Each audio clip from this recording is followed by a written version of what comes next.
Hi Brittany, I recently had a really crazy thing happen in my neighborhood this week, past week, past week.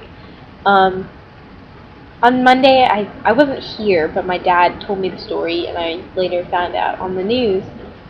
Um, on Monday, we had our neighborhood.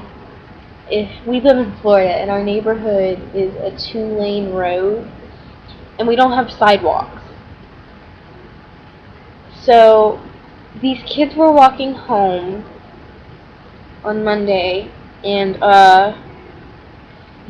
were all like goofing off, and you kind of have to really walk close. So you walk in people's ditches on the way home.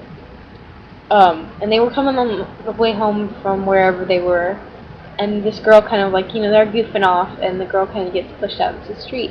And we have really bad drivers in Florida, and she wasn't all the way in the street, and the driver is going like 65 miles per hour down the road, and you're supposed to really go slow in our neighborhood, but they weren't.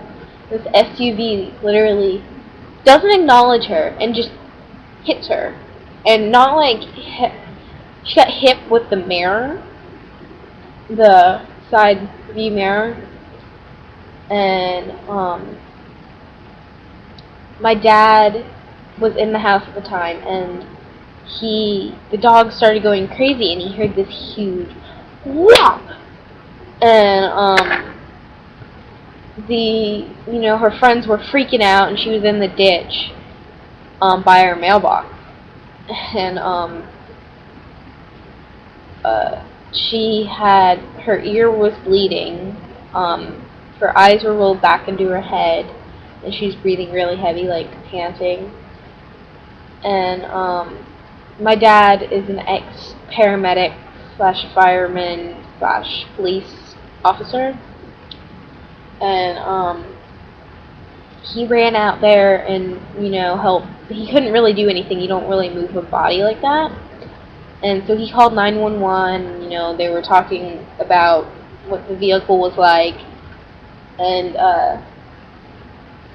they airlifted her. They brought a helicopter in the street, and they airlifted her out and to the hospital.